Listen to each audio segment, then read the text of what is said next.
Dan mungkin kita langsung saja Pak Abul membahas mengenai bagaimana mekanisme, kemudian pelaksanaan waktu dan lain sebagainya dari tahapan-tahapan pilkada ini. Mungkin bisa dijelaskan, bisa disosialisasikan kepada pendengar kita, kepada masyarakat di Kabupaten Melawi. Pak Abul. Baik, Assalamualaikum warahmatullahi wabarakatuh. Waalaikumsalam. Selamat pagi dan salam sejahtera untuk kita semua. Para pendengar Radio Ramera dimanapun berada, Alhamdulillah ya Rabbil Alamin, puji dan syukur kehadirat Allah Subhanahu wa Ta'ala, Tuhan Yang Maha Esa. Semoga kita senantiasa dilimpahkan kesehatan dan kemudahan. Dan kami mohon doa selaku penyelenggara pemilu yaitu KPU Melawi, mohon supaya kami didoakan selalu sehat walafiat dan kami dapat melaksanakan semua tahapan penyelenggaraan pemilu mulai dari proses pencalonan sampai kepada penghitung nanti dapat berjalan dengan baik, sehat walafiat dan selalu dimudahkan oleh Allah Subhanahu wa Ta'ala. Amin ya Rabbal Alamin. Baik pendengar Ramera dimanapun Anda berada, pertama saya mengucapkan terima kasih kepada Radio Ramera yang telah mengundang kami dari KPU Melawi, khususnya saya yaitu Abul Kasim yang memang anggota KPU Melawi di periode 2023-2028. Jadi anggota KPU itu terdiri dari yaitu Pak Irfan Apandi sebagai ketua, kemudian ada saya sendiri tadi Pak Abul Kasim yaitu anggota, kemudian ada Pak Faisal, kemudian ada Pak Kaleb Elepensi dan Pak Airin Fitriansa. Nah itu gambaran dari keanggotaan kami di penyelenggaraan. Baik, sebelum ke kampanye dan sebagainya, saya juga akan menyampaikan tentang personil yang ada di badan penyelenggaraan, yaitu tadi di KPU 5 orang, terdiri dari ketua dan anggota. Kemudian ada keanggotaan kami badan ad hoc di bawah, yaitu PPK, ada 55 tersebar di 11 kecamatan, dan ada 507 anggota PPS, yaitu tersebar di 169 desa. Nah, sebelum ke tahapan kampanye, ada tahapan penting yang memang supaya masyarakat mengetahui. KPU khususnya KPU Kabupaten Melawi telah membuka pendaftaran penerimaan anggota KPPS yang dalam hal ini telah kami umumkan di tanggal 17 September kemarin sampai dengan tanggal 28 September ini penutupannya. Nah, tentu jumlah yang akan kami rekrut yaitu sangat banyak, yaitu 3.682 orang, yaitu setiap TPS itu kan 7 orang. TPS kita alhamdulillah untuk Kabupaten Melawi yaitu ada 526 TPS. Kemudian untuk jumlah pemilih kita khusus untuk di pemilu pemilihan gubernur, bupati dan wali kota khususnya di Kabupaten Melawi yaitu berjumlah 154.710 pemilih. Nah, itu yang paling penting Bapak Ibu saudara-saudari ketahui semua. Kenapa saya sampaikan itu? Tentu menjadi kewajiban kami menyampaikan ke masyarakat bahwa daftar pemilih tersebut telah kami tetapkan. Nah, terus juga sebelum ke sosialisasi tentang pencalonan, saya juga akan mensosialisasikan berkaitan dengan supaya masyarakat terdaftar sebagai pemilih. Yaitu hari ini tentu ada petugas kami di bawah yang menempelkan daftar pemilih tetap hasil dari pleno kami di Kabupaten Melawi. Nah, nanti mohon kepada seluruh masyarakat untuk mendatangi mulai dari sekretariat PPK kecamatan yang ada di seluruh kecamatan sampai ke kantor desa, itu oleh PPS juga ditempelkan. Nanti mohon di cross check apakah nama Bapak Ibu semua terdaftar sebagai pemilih. Nah, itu yang paling penting. Oleh karena apa? Kalau tidak terdaftar sebagai pemilih, tentu Bapak Ibu semua tidak bisa menggunakan hak pilihnya di pemilu bupati, khususnya di Bupati Melawi. Lalu yang kedua, bagaimana kalau memang Bapak Ibu, saudara dan saudari semua belum terdaftar? Pertama memang harus segera menghubungi petugas kami yang ada di bawah di setiap desa, itu anggota panitia pemungutan suara atau PPS, supaya menginformasikan ke kami bahwa ada masyarakat yang dalam hal ini tidak terdaftar atau terdata pada saat pencoklitan oleh petugas kami sebelum penetapan DPT kemarin. Terus yang tidak kalah penting juga, mungkin ada masyarakat yang tahu atau kepala desa dan sebagainya, yang ada warganya sebelum hari pemungutan suara ada yang meninggal dunia. Nah, ini tentu juga harus dilaporkan ke kami atau dilaporkan ke KPU Melawi melalui petugas kami di bawah, mulai dari PPS sampai dengan PPK di tingkat kecamatan. Tujuannya adalah jangan sampai hak pilih orang yang sudah meninggal tersebut bisa digunakan atau dimanfaatkan oleh orang-orang yang tidak bertanggung jawab. Nah, tentu bagaimana prosesnya? Untuk itu harus memang pertama warga masyarakat harus melaporkan kepada kepala desa supaya kepala desa menyampaikan secara tertulis, paling tidak disampaikan ke KPU Melawi dan disampaikan Dinas Dukcapil Melawi. Nah, itu berkaitan dengan data pemilih. Lalu yang kedua tadi tahapan dengan kampanye. Ya. Baik saudara sekalian yang saya hormati, bahwa memang untuk proses pemilihan bupati dan wakil bupati khususnya di Melawi, yaitu seluruh Indonesia, sebenarnya sama, bahwa memang kita telah memasuki tahapan kampanye, yaitu dimulai dari tanggal 23 November sampai dengan 25 mulai dari 25 September kemarin sampai dengan 23 September sampai dengan 23 November tahun 2024. Nah, kenapa hanya sampai tanggal 23? Itu ada 3 hari yang memang ada sampai dengan tanggal 24 ya. Saya ulangi bahwa masa kampanye itu dimulai tanggal 25 September sampai dengan tanggal 24 November tahun 2024. Kenapa sampai tanggal 24 itu ada 3 hari masa tenang, yaitu mulai dari tanggal 25, 26 dan 27 ya. Bahkan 27 itu hari pemungutan suara. Nah, itu Bapak Ibu, supaya Bapak Ibu mengetahui. Saya ulangi lagi. Tadi masa kampanye itu dimulai dari tanggal 25 November, 25 September sampai dengan 23 November. Nah, dia ada 3 hari. 3 hari itu tidak termasuk dengan tanggal 27-nya. Ya. Nah, untuk diketahui bahwa pemungutan suara kita itu dilaksanakan pada tanggal 27 November 2024. Nah, tentu tahapan kampanye, yaitu ada berbagai media yang memang atau metode yang akan dilaksanakan oleh masing-masing pasangan calon.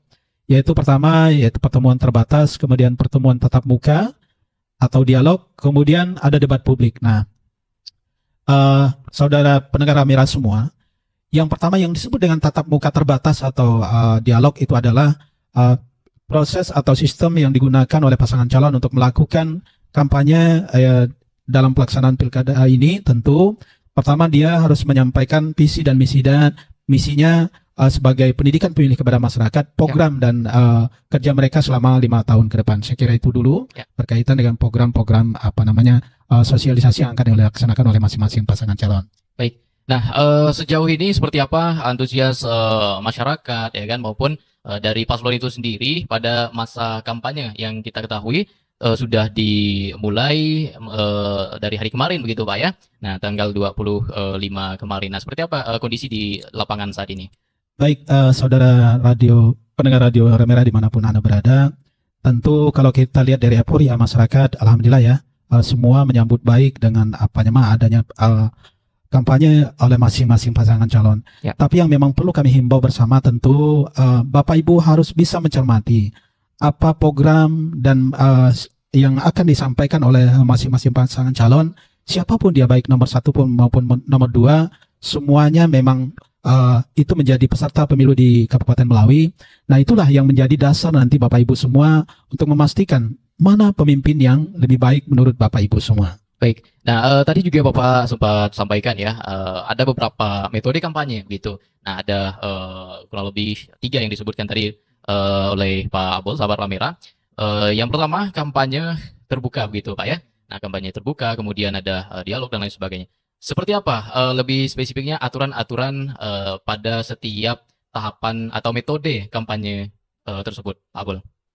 Baik, pertama tentu setiap pasangan calon sebelum melakukan kampanye, baik itu kampanye terbatas maupun kampanye rapat umum, dia harus menyampaikan izin tertulis kepada kepolisian Republik Indonesia, khususnya Polres Melawi, guna memastikan bahwa memang supaya tidak terjadi bentrok antara kampanye antara satu pasangan calon dengan pasangan calon lainnya. Nah, itu terus yang kedua, bentuk kegiatannya adalah kalau rapat umum itu dijadwalkan khusus untuk pemilihan bupati itu, KPU hanya menetapkan 1 kali saja untuk kampanye akbar itu. Kemudian kalau kampanye dialog tatap muka lainnya atau kampanye terbatas itu, yaitu memang dimulai dari tanggal 25 kemarin sampai dengan 23 September, itu dipersilakan masing-masing pasangan calon untuk melakukannya itu baik dalam lapangan terbuka dengan jumlah kapasitas itu untuk kabupaten kota yaitu 1.000 peserta. Kemudian kalau yang untuk di dalam gedung, yaitu tentu itu dibatasi berdasarkan kapasitas gedung atau ruangan tersebut. Nah, itu yang memang paling penting, supaya memang ini juga telah kami sosialisasikan kepada masing-masing pasangan calon bahwa memang dalam pelaksanaan kampanye itu tentu mereka juga sudah memahami itu semua. Saya Baik. kira itu. Ya, apakah memang ada waktu-waktu tertentu yang ditetapkan oleh KPU sendiri mengenai pelaksanaan dari kampanye, misalkan kampanye rapat umum misalkan, ataupun apa namanya melalui dialog-dialog, apakah tidak boleh pada malam hari ataupun siang hari atau bagaimana? Apakah di pilkada ini ada aturan-aturan khusus, Pak Abul?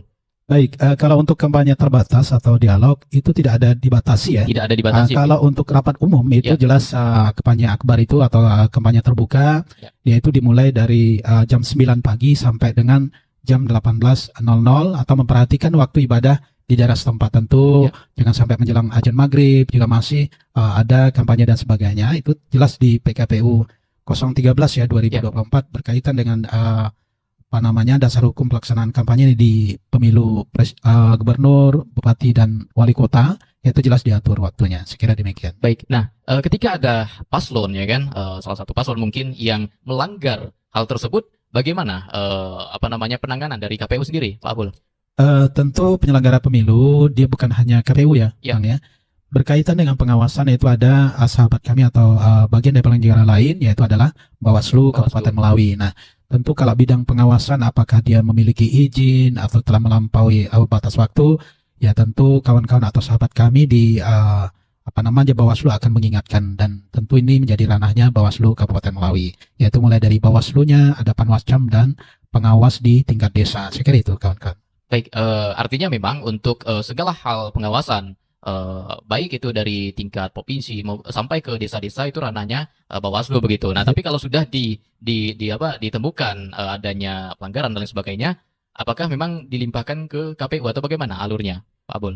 Pertama begini, kalau untuk penindakan di lapangan, pertama memang kalau berkaitan dengan PKPU 13 ini, bahwa kalau untuk bidang pengawasan itu, Ya. contoh tadi paling tidak pengawas di tingkat desa, yaitu pengawasnya PKD katakanlah di Bawaslu, dia berkoordinasi dengan petugas kami di PPS. Ya. Nanti ya tentu dengan ada juga badan ad hoc kami yang namanya PPK juga akan berkoordinasi dengan Panwascam. Nah, tentu ini juga berkoordinasi dengan pihak kepolisian dan TNI, bahwa memang berdasarkan izin mereka tentu ketika diterbitkan itu jelas bahwa memang tentu Polres Melawi juga pasti membatasi bahwa izin itu akan dilaksanakan dari jam 9 sampai dengan jam 18. Nah, tentu kalau memang bila terjadi ada hal-hal demikian, tentu pendekatannya adalah persuasif, yaitu melakukan dialog kepada tim pasangan calon atau LO pasangan calon, bahwa disampaikan secara baik-baik bahwa waktunya memang telah habis. Nah, dan itu pun dari berbagai pertemuan juga sudah menjadi kesepakatan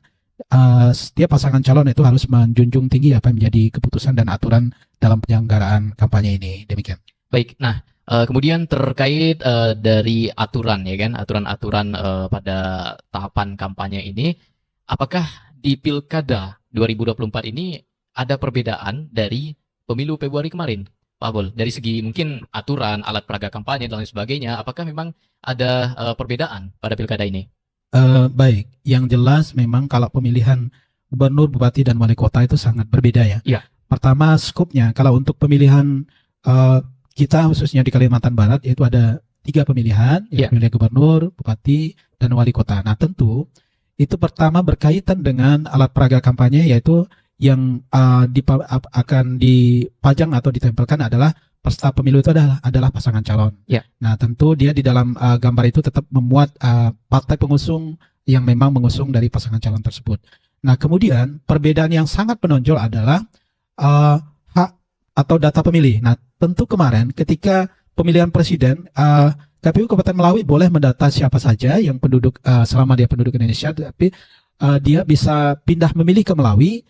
Contoh kalau umpama katakanlah ada penduduk Pulau Jawa yang pindah, dia masih dapat memilih presiden kemarin. Tetapi kalau untuk sekarang, jadi perbedaan itu adalah dia hanya yang bisa menggunakan hak pilih itu hanyalah masyarakat Kalimantan Barat. Nah, kenapa masyarakat Kalimantan Barat? Yaitu pertama kalau memang kabupaten lain, contoh kalau memang Kabupaten Sekadau atau warga Kabupaten Sekadau ada yang bekerja di Kabupaten Melawi, dia mengurus pindahnya itu dia hanya dapat memilih hanya pilihan gubernur saja, tapi dia tidak bisa mendapatkan pemilihan bupatinya, khususnya untuk Bupati Melawi. Nah, begitu juga sebaliknya. Bila masyarakat Kabupaten Melawi pindah ke Singkawang, yang itu wali kota kan. Nah, orang Melawi hanya dapat itu surat suara presiden saja. Nah, situ jelas bahwa memang dia tidak bisa menggunakan hak pilih untuk pemilihan wali kota tersebut. Nah, itu oleh karena berdasarkan skupnya, yang bisa memilih kabupaten kota itu hanya berdasarkan KTP yang ada di kabupaten tersebut, baik itu wali kota maupun gubernur. Itu jelas bahwa memang di aturannya demikian, berdasarkan undang-undang pemilu terhadap data pemilih, Bang. Baik. Nah, ini ya Sawara Merah menjadi catatan juga bagi kita semua yang mungkin ya kan yang mau pindah tempat tinggal ataupun mau berkunjung ke daerah lain, ini dipikir-pikir dulu Pak ya. Iya. Kalau sudah menjelang atau mendekati hari pemilihan, hari pemungutan, nah sebaiknya sih ditunda dulu begitu. Ditunda dulu. Tentu ada berbagai syarat yang memang harus dia penuhi kalau memang katakanlah oleh karena pekerjaan. Urgent begitu ya. Urgent, katakanlah dia tidak bisa pulang dan sebagainya. Syaratnya pertama dia harus terdaftar dulu dari TPS asal. Ya. Katakanlah dia warga Kabupaten Ketapang, tapi dia harus terdaftar dulu di Kabupaten Ketapang di TPS mana, nanti baru dia mengurus pindah memilih ke Kabupaten Melawi. Nah, tapi andai kata ada pemilih kita yang beda kecamatan, katakanlah ada yang dari Kecamatan Sokan pindah memilih ke Nangapino, nah itu sah-sah saja, dia tetap bisa menggunakan hak pilihnya 2 surat suara, yaitu mulai dari pemilihan gubernur, bupati juga dia dapat. Nah, asalkan masih di Kabupaten Melawi begitu Pak. Tapi syaratnya sama, dia juga harus terdaftar dulu di TPS asalnya, kemudian juga disampaikan kemana TPS tujuannya. Dan syarat itu nanti bisa diminta dengan petugas kami di PPS, nanti disampaikan ke PPK dan PPK akan menyampaikan ke KPU Kota Melawi. Artinya memang supaya tidak ada tumpang tindih begitu data Pak ya. Nah, oke, kita kembali ke APK tadi Pak ya. Apakah memang ada aturan-aturan khusus atau seperti apa sih aturan pemasangan alat peraga kampanye ini, mungkin ya kan ada himbauan-himbauan khusus kepada para paslon baik 01 maupun 02 di Kabupaten Melawi ini. Baik, terima kasih. Pertama berkaitan dengan lokasi pemasangan alat peraga kampanye itu, alhamdulillah kemarin di tanggal 24 kami telah melakukan koordinasi langsung atau rakor bersama Pemda Melawi yang telah kami tetapkan melalui SK KPU Kabupaten Melawi tentang tempat pemasangan alat peraga kampanye. Nah, tentu di situ tertera, itu kan telah kami sampaikan ke masing-masing pasangan calon. Contoh kalau di Nangapino yaitu ada di KP Mika, di depan kalau di sini kan sepanjang jalan dari kilometer yang dekat sampai dengan kilometer 7, tapi itu ada titik-titiknya Bang.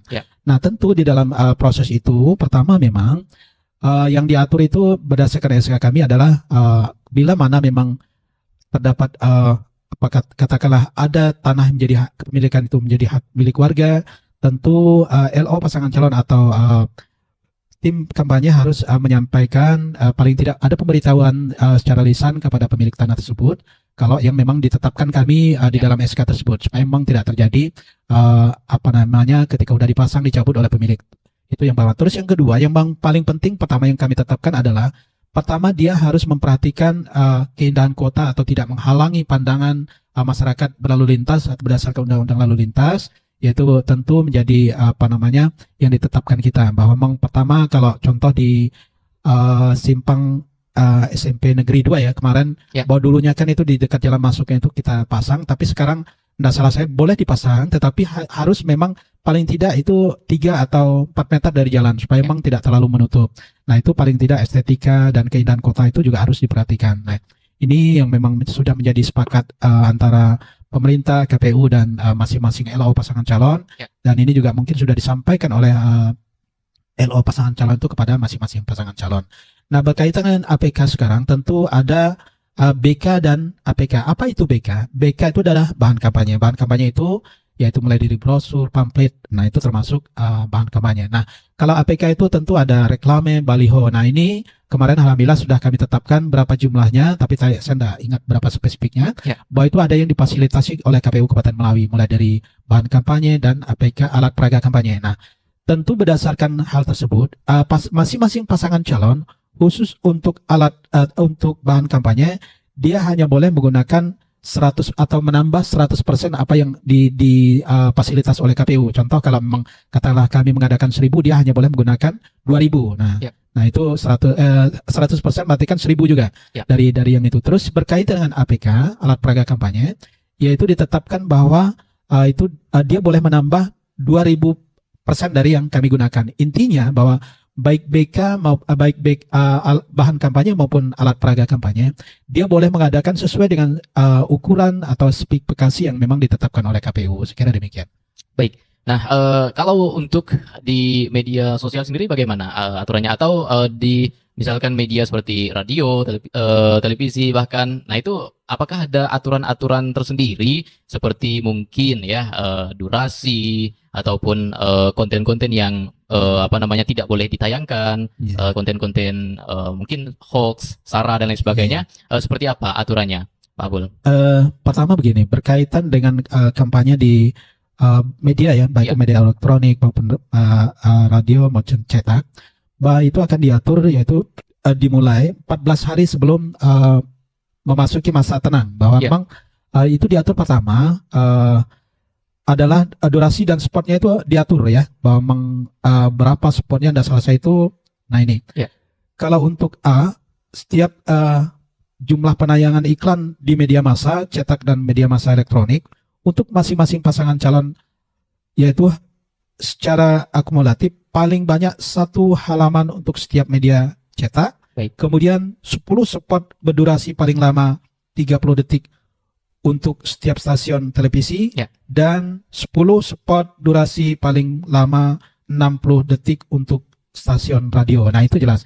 Lalu yang kedua, yang boleh mereka disampaikan di media baik media cetak maupun media elektronik, bahwa memang dasarnya itu mereka sampaikan ke KPU Kabupaten Melawi. Ya tentu di situ ada larangan dalam apa yang akan disampaikan itu sudah jelas bahwa berdasarkan aturan. Pertama dia